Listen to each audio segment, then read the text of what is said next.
You're listening to the Roundup Podcast, a podcast on reaching the college campus, developing leaders, and sending out kingdom multipliers. This podcast is created by the Southern Baptists of Texas Convention and provided through cooperative program giving.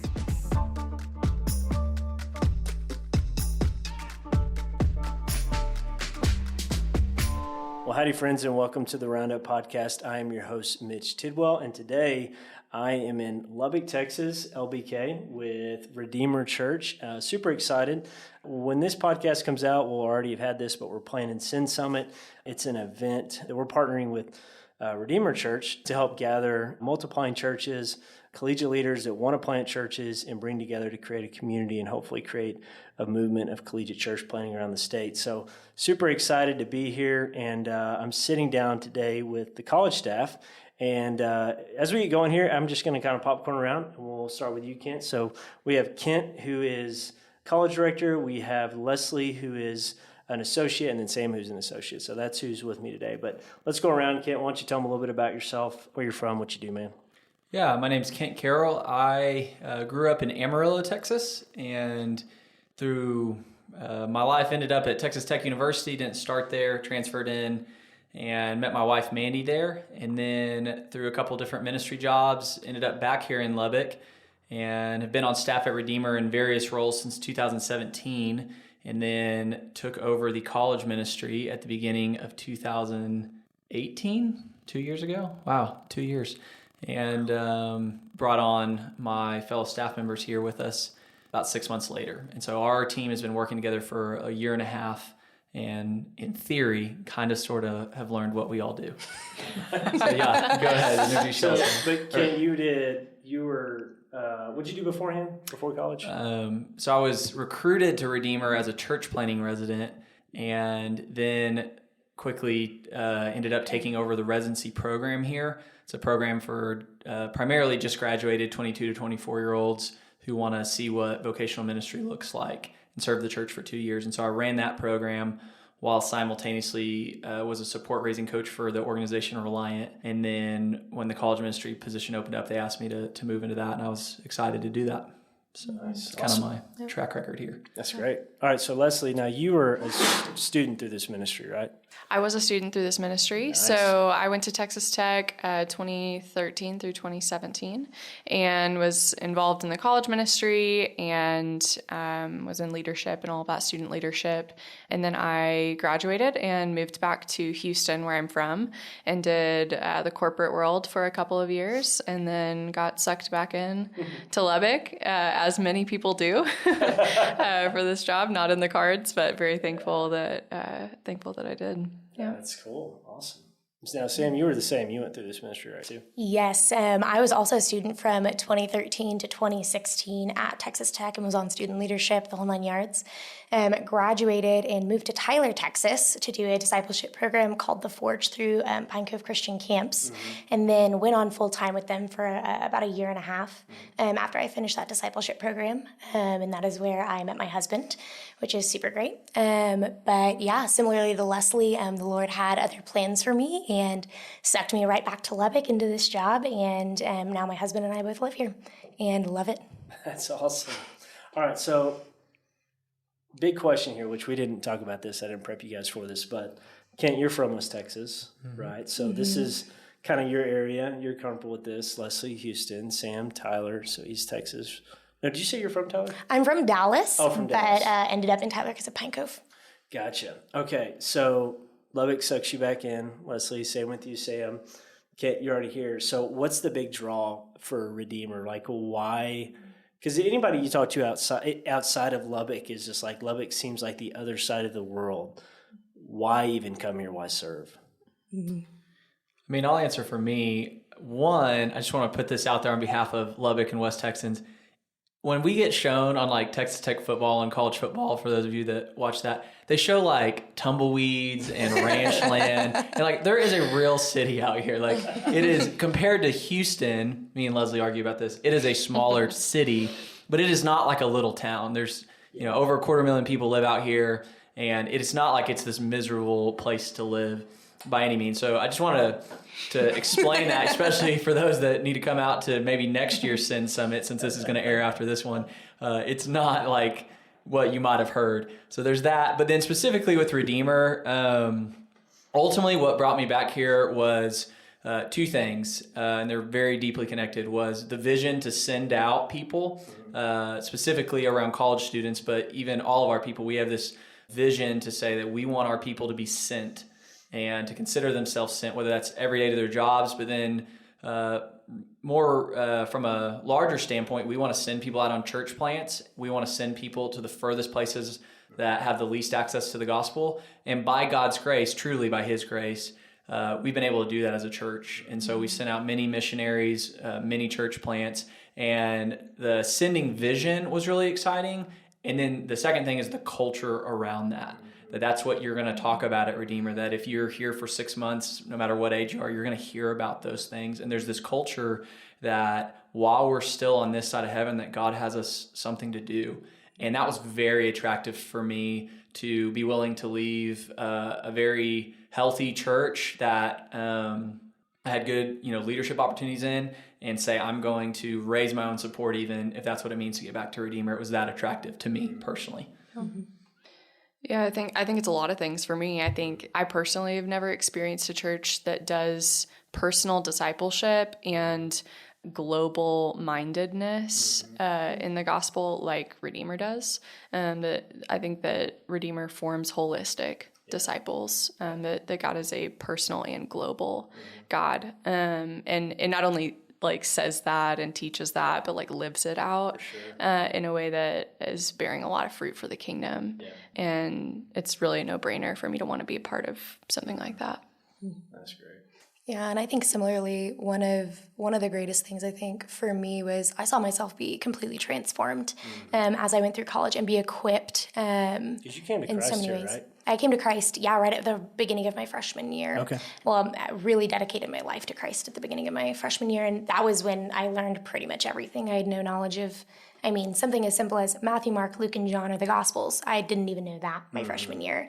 It was just equipped in incredible ways, and so I think for me, like having the opportunity to be a part of a ministry that sees college students, like there is a collegiate care, and there's a lot of college students who do go to Redeemer, just seeing them be important and poured into, no matter whether they're going into ministry or not, we see every single student as someone that we want to be gospel-centered and to be on mission and to be sent. Yeah. We see everyone as an opportunity to be sent, and I think that was important because, man, why wouldn't I want to be a part of somewhere that wants to make disciples out of every person they come encounter with? Totally. Man, that's really good.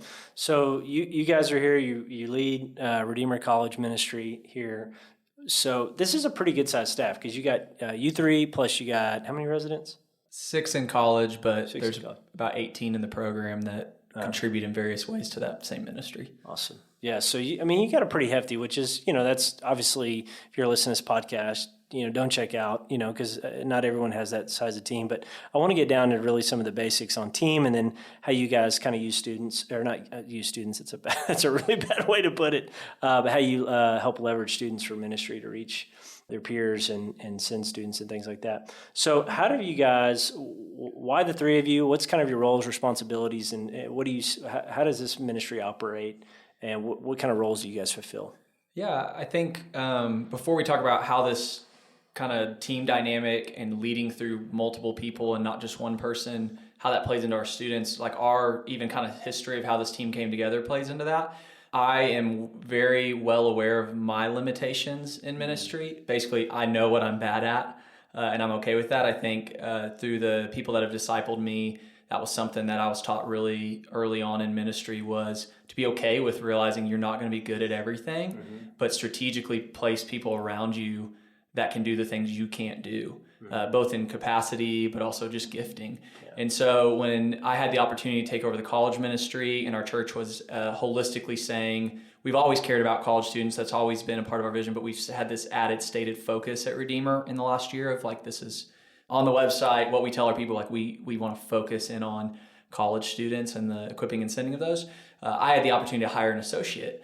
And we, through a long story, ended up with Sam and Leslie as our final candidates for that, we flew both of them in, and everybody loved both of them. That in the interview process, we had them come in back-to-back days separately and spend time with our whole staff. And I had like different people from different departments basically saying, hey, if you hire this one, could we hire the other one for this, and vice versa.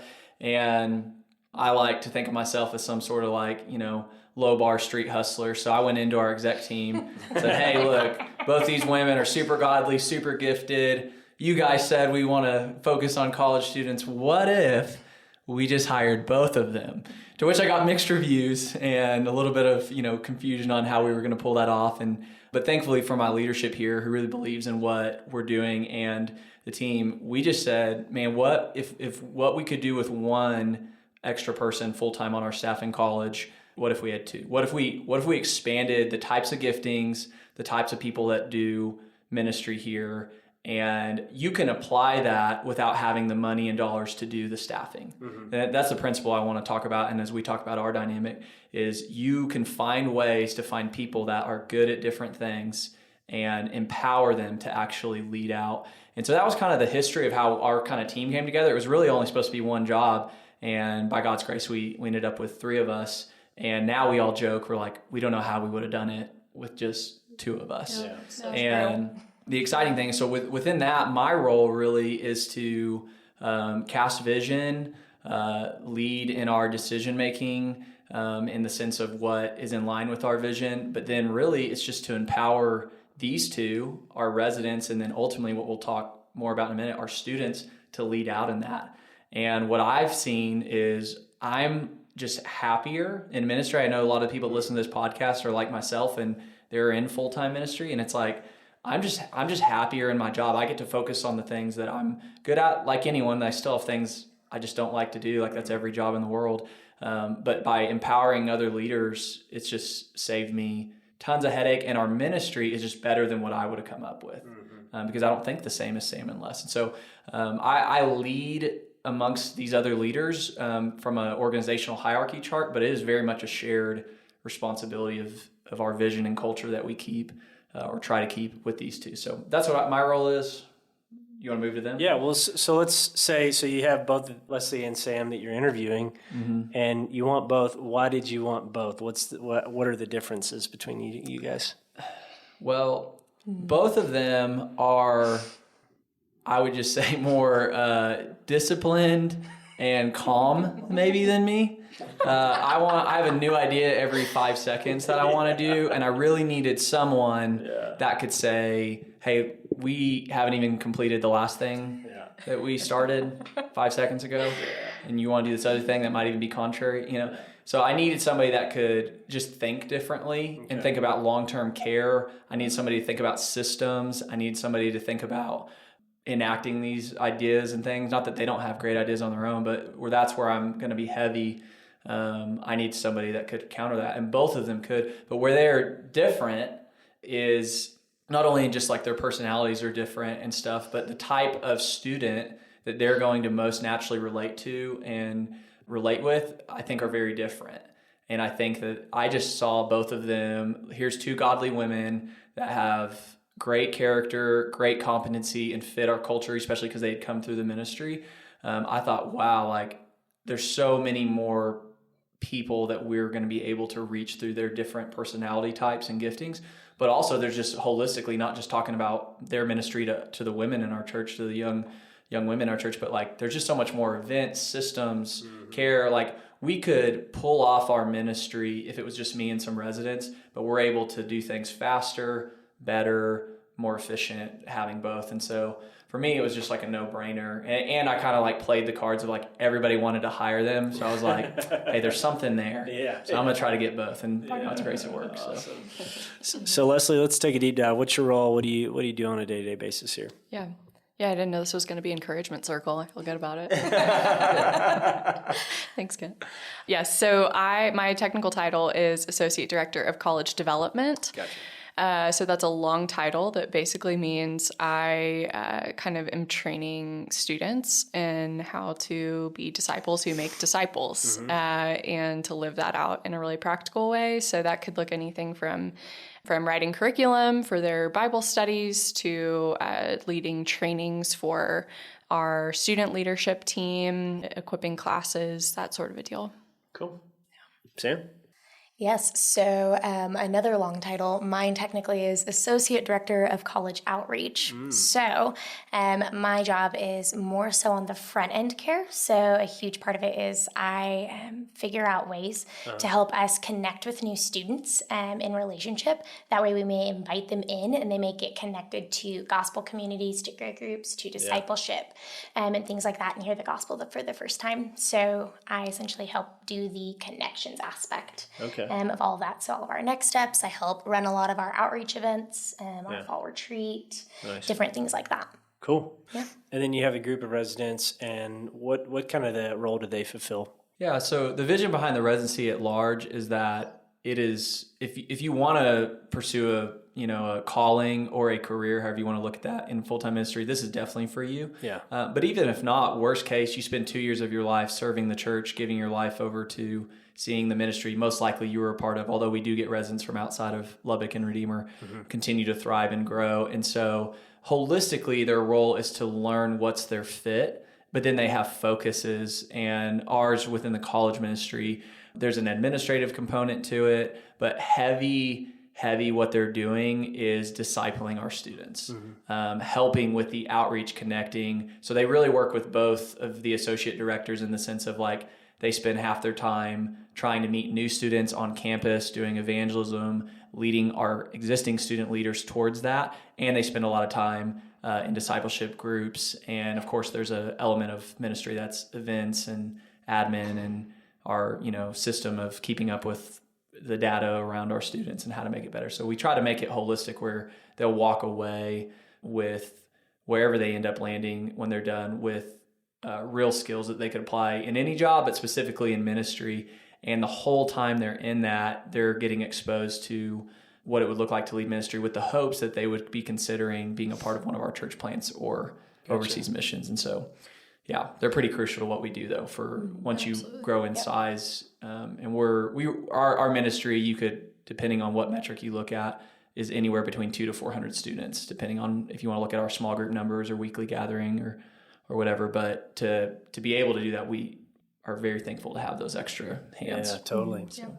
One of the things you guys were talking about before we started this was you really feeling like your ministry is student-led, leader-supported. Now, I think for any traditional ministry that just seems just kind of backwards, because if you're the staff, you're paid to do the work. How did you guys get to that? What does that even look like in your ministry? Why do you even do it? Like, what's the point of having a student-led, leader-supported ministry?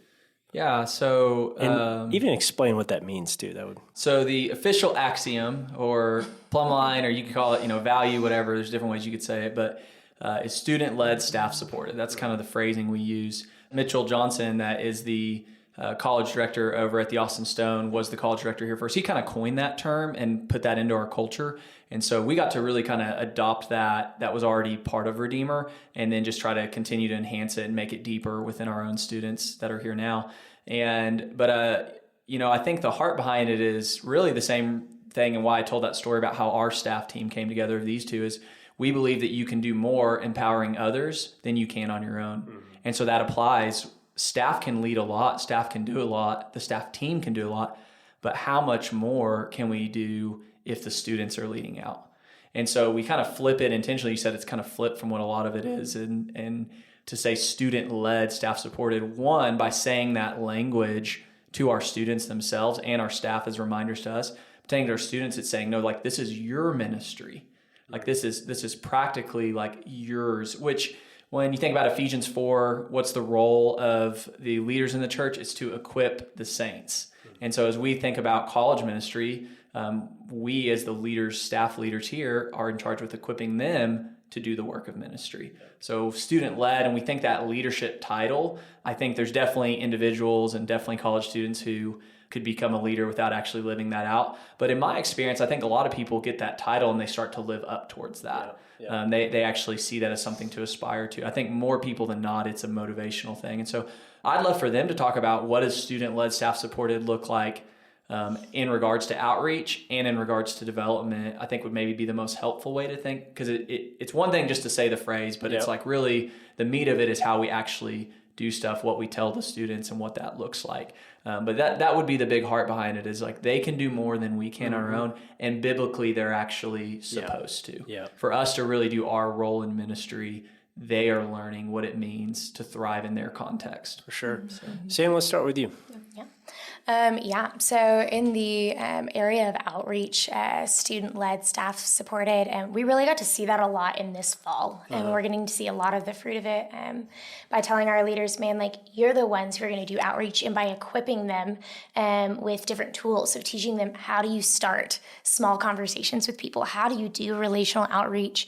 What are practical tips? And I can go into a classroom and sit down next to somebody I haven't met and start a conversation with them, and really like empowering them to learn, like, this is what it looks like. Because if Kent and Leslie and I went onto campus and tried to meet new students, I look really young, so I can probably get away with it pretty quickly. All three of us do. But, you know, the older we get and the more staff we have, the less room we have for doing outreach. And if we are empowering like our 70 leaders to each bring 3 new people to a college gathering, or to bring 5 new people to their small group, they're doing so much more than we can ever do, just the 3 of us. And so, like I said, different like tools and equipping things that we do. One of those things was like mission trip to campus that we did at the beginning of the year. We spent a week in the mornings for an hour doing devotional, doing times of worship with our student leaders, and reminding them of different aspects of outreach and why it's important, and why they as believers have this call to go out and to preach the gospel, and then to invite people into their family. And then we would have them get together and create events. So it wasn't as scary. So they were learning in big groups how to invite people in, how to tell people about who Jesus is, how to make connections, and how to make relationships. And we've gotten to see so much fruit of that, because, you know, going throughout the rest of the fall, they're like, man, like, I can do this. I can do outreach. It's not just my staffers who do evangelism. It's not just my staffers who present the gospel to students. It's me. And like, I get to invite somebody to come in. I get to invite somebody to be a part of community because someone invited me. And so I think that's a lot of what it's looked like with outreach this year, and is continuing to do. And we're getting to see students like really embrace that concept, because we've empowered them to learn how to do that. And so we're seeing students text in our group me and say, hey, I haven't met any new students in a while. Does anybody want to go onto campus at 2:00 and go meet some new students and invite them to college gathering this week? Without us having to initiate that, because it's slowly becoming a part of the vision and the culture, and them believing like, this is our ministry, and we want people to be a part of our family. We want people to know Jesus. We want them to know eternal hope. And so it's creating in them this deep longing for the gospel to be known. And one of our goals as Redeemer College Ministry is to connect, to equip, and then to send. And so we're doing those 2 things through outreach by saying, staff is supporting you, and students you are leading. We are actively saying, we are equipping you, and we are sending you onto campus. And thus we know if we can send you onto campus as a sophomore in college, we know that when you leave this place and you go into your secular work field, you are going to be so much better equipped. And so that's great. And I would add on that, like, if you're thinking, okay, so how do I practically take a step? Like she mentioned mission trip to campus. She mentioned some trainings we do. So Sam spends time thinking through, how do I help a student learn to do conversation? And we do vision and rah-rah and biblical, like, this is why you need to go to outreach. But like Sam will take time and say, you're going to pair up and practice talking to someone. And super practically, we're equipping them to go do that. And then the other thing that I think is really important, if you're listening to this, you're like, how do I move more towards student-led? We let them come up with ideas. And sometimes they're bad ideas, or at least they seem like bad ideas to us, but they know their peers better than we do. And so we let them come up with ideas, and we say, and sometimes they're like, wait, you're not going to tell us what we do? What are we inviting them to? We're like, whatever you want, you come up with something. Like, are you going to do a backyard party and invite people to it? And when they come up with the idea, they're the ones owning it. And then the second thing I would say that you really need to do, that we haven't done a great job historically, but we've gotten a lot better, and this year we saw the fruit of, is when we see students leading, the way we're supporting that is we celebrate it. So we tell those stories. When we have all our leaders in a room at our leader trainings, we highlight students that are leading out, because what you celebrate, people replicate. I didn't coin that. That's, leadership phrasing, but Sam does that really well with her team. And just what does it mean to, in outreach, student-led, staff supported? It's their ideas, it's their work, and they're hearing that from you consistently. Yeah. That's really good. Because I think even if you're in your later 20s, you're an old person on campus, and you can date yourself really quickly. And I think it's, as you said, with students, that allowing them to create, kind of create the vision and create, hey, this is what we're going to do, can sometimes sound stupid, but, sometimes it really works. Sometimes it doesn't. But part of the discipleship is actually letting them fail and figure out, hey, that doesn't work. Let's hit rewind. Yeah. Let's do something else. So, Leslie, let's talk about you. What does that look like in your side of the ministry? Yeah, I think this is where Sam and I's roles kind of overlay in a really cool way, where I'm encouraging our student leaders to be about outreach. Outreach is getting brought in to leadership. They're eventually becoming leaders, and it's kind of this really cool cycle that happens. And I think our student leaders, something that we've said is, that we want to equip the saints for the work of ministry, and for us to, think, oh, that's something that we're in charge of, apart from them. It doesn't allow God to plant as many seeds as possible, we want to plant as many seeds as possible, and we need a lot of laborers to do that. And another thing, I think we don't want to make followers of us. We don't want to make Redeemer College followers. We want to make followers of Jesus. And to be a follower of Jesus means that you take ownership. It means that you lead. At least for me personally, the way that I grew up as a disciple of Jesus was people trusted me to lead out. They trusted me to take ownership, even when I blew it and needed to come back to repentance or needed to, get some coaching and correction on that. I was given permission because they trusted the Spirit in me. And I think that that's something that we want to do as a ministry, is we want to say, we want to kind of vet as much as possible in healthy ways people on our leadership team. We see active repentance in their life. They have some baseline ability to communicate the gospel. They don't need to have elder qualifications, but they need to be a repentant Christian. And then we want to say, okay, we trust the Holy Spirit in you. And we're going to equip you well. And another part of my job is a coaching team, a coaching system. So adult members of Redeemer are coaching those student leaders on a weekly basis. So I'm not even doing that. So I'm a level removed even from discipleship. And I think that's healthy for me, but it's healthier for our students too, because they're getting weekly discipleship from somebody who's been following Jesus a lot longer in a different life stage usually. I think there's a transition I feel like happening, and maybe this is just me understanding this, but I always felt that in order to get into leadership, or kind of an old style of leadership would be, hey, prove yourself for a long period of time, then you'll be given a place of leadership. And I feel like, I think what you said was really good, Leslie, of, hey, what are these core competencies or these core things that need to be present? And even if they don't have the track record, let's give them a place to lead, to learn, to fail, to grow. And, and as you said, Ken, I think students actually just will rise to the occasion. Maybe not all the time, but I think for the most part, it's a pretty motivating ministry to be in, and makes you realize, hey, I'd love to be a part of this, and gives them the opportunity to lead better, whether they go off and plant a church, go to the nations, or go to the marketplace, they're just a much better leader holistically. Yeah, and I would add, within, if you're sitting there listening, so how do I, in development, discipleship, have student-led, super practically, our students lead our small groups. Yeah. I don't think it's wrong if a college ministry has it adult-led or staff-led, but that's a really tangible one that the leaders they're going to the groups of, they're doing that. We encourage students to start grow groups, which are what we call our groups of 2 to 3 that read the Bible together, in addition to their small groups.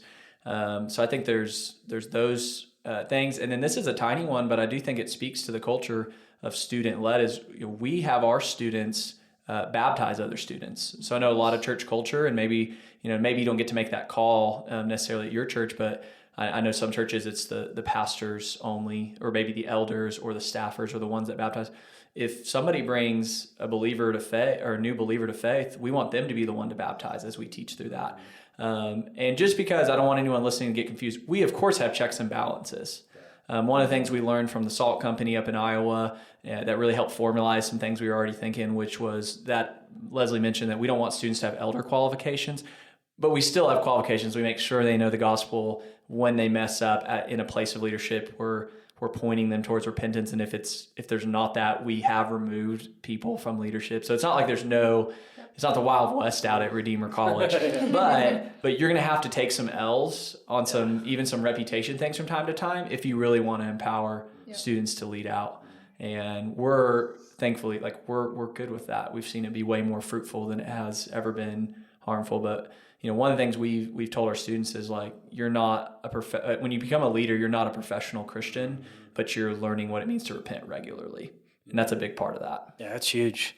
Well, what would you say, just kind of as you guys are allowing students to lead, growing them in their faith, their leadership ability, what's the end goal of all this? What do you hope to see with students as they're kind of leaving here?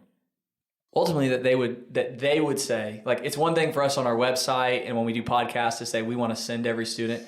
We want them to say, I feel sent. Yeah. I feel sent out of here. Whether I'm moving to Lebanon, whether I'm going with a church planter to be a part of a church plant team, whether that's a staffer or just getting a job, or, hey, I already lined up this job in Dallas and I am sent out that when I get there, I'm going to plug in, I'm going to make disciples, I'm going to contribute to the church within my giftings. And I want them to self-identify that. And so there's a lot of things we try to do culturally across everything we do to put that language into them. But if they don't identify it, then I don't know that it's stuck. So that's what I would say. Would you guys add anything to that they would feel and even vocalize, I'm sent from this place? Yeah, the only thing I would add is we're not trying to make disciples of college students and then they leave and then they kind of trail off or they get lazy about their faith. We're equipping college students to be lifelong followers of Jesus, that they would say when they are, Lord willing, 90 years old, I got connected and plugged in and met the Lord and have been following him faithfully my whole life. And we don't want to play spiritual games here. We want to play the long game with our college students. Yeah, and I think the only last thing I would add is, and it goes into both of these, that they can clearly state what the gospel is. So that way they may preach that to new people that they meet in everyday situations, but even more than that, in the times of life that are hard and arduous, that they would be able to remind themselves of the truth of the gospel because they know it's so deeply in their bones that they can remind themselves of the hope that they have. Yeah, that's great. Last thing here, what would you guys, what kind of resources or what if someone's kind of wrestling through this? Because I think it's a paradigm shift to say, move from, hey, I'm leading this ministry to I'm going to support the students in this ministry, which you're still leading by doing that. I think it's probably a healthier way of leadership. What are some things, resources, people, I don't know, what would you say would help kind of learn more about that and kind of help kind of make that shift in ministry? Mitch didn't pay me to say this, but legitimately events there's multiple, but events like Roundup, events like what we're going to be trying for the first time in October, the Sin Summit at Redeemer, events like that, but even the Facebook pages, articles, learn from other practitioners. We have very few things that we actually truly come up with on our own. We just adopt it to our context and maybe tweak it here and there so it fits, but we just steal stuff from other people that have done it longer and maybe already failed in some ways. And then, we're happy to pass our info along, but those communities are really important. But then something personally that I feel like there's multiple things we've done, at least in our team's tenure here. I would highly, highly encourage, and this is important, especially if you don't have a large staff, so you can't hire an associate or multiple or a residency program. I find people that are really good at their jobs in the business world, and I have them look at our ministry and say, what would you do with this? How would you maximize this? What are you doing on social media? So I find people in our church that are great leaders in whatever their industry or field is, and I pick their brains on it. And I've been amazed at the feedback I'll get and just ideas to do, or something they tell me about as I get to know what their field's like, that maybe they're not even meaning it to be advice for me, but I'm like, oh, we could do that. I could steal that principle and contextualize it. And so those are kind of two free ones. You guys read more books, so you don't have to have a book. But what would you guys add? Yeah, I mean, the only thing I would add, for anyone who's listening who's has a young staff like us, the most valuable asset in my job is having adult members of Redeemer who have 3 kids and, have been in a career for, 20 years, and people who can look in and who have been following Jesus a lot longer than me, where I can learn from them, where I can say, like, y'all know more than me. You've been following Jesus more faithfully, than me, and kind of submit to that. Like, that's been enormously helpful to lean on our coaching team. Cool. Yeah, the only thing I would add is ask leaders, ask people in different life stages, but also ask your students what they need. If you want to move towards something that's like student-led, staff is supported, you need to say, hey, what do y'all need? What are y'all wanting? What are you enjoying? What are you not? And be willing to take the criticism that's going to come and take the hits to your pride maybe of things that you built that they're like, that's actually really not effective. And be willing to change. Like, I think if you really want to move towards, man, this ministry is for our students and not for me, not to build my kingdom, but to build God's. You need to be willing to let things come down and give your students what they need. So ask your students, maybe a select few that are like really pursuing Jesus, and we'll be honest with you, but ask the questions and be okay if they tell you they don't like some of the things that are going on. With wisdom, obviously, but I think ask the question. No, that's so good. That's really good, Sam. Yeah, I'm just sitting here saying, what Sam just said is super important. Not that what I said or Leslie said isn't valid. You definitely need to be doing those things. But a lot of our best things have come from feedback from students of realizing that wasn't effective. Yep. And so is that really a hill we're going to die on? Or is that the golden cow because we've done it this way always? Can we not change? And that's a great insight that you can ask them. And I think that's so liberating for leaders too, because you don't have to be on the front end of kind of innovating among a generation that's new and has new ideas and new thoughts. And, you don't have to be the king or the queen of creating all the ideas. The students are already, it's kind of latent. It's kind of already in them. You just have to mine it out. So really good. Well, guys, thanks for being on today. This was super, super awesome. I think very helpful. Thanks for being on. And guys, thanks for listening to the podcast. If you can, rate and review us, follow us on social media at SBTC Collegiate. Also, Facebook group, Roundup Network. Join us there. We've got hundreds of leaders, a couple hundred leaders in there that you can idea share, you can collaborate, and just kind of meet some folks from around the state that are doing the same thing you're doing. So thanks for being on, and we'll see you next time.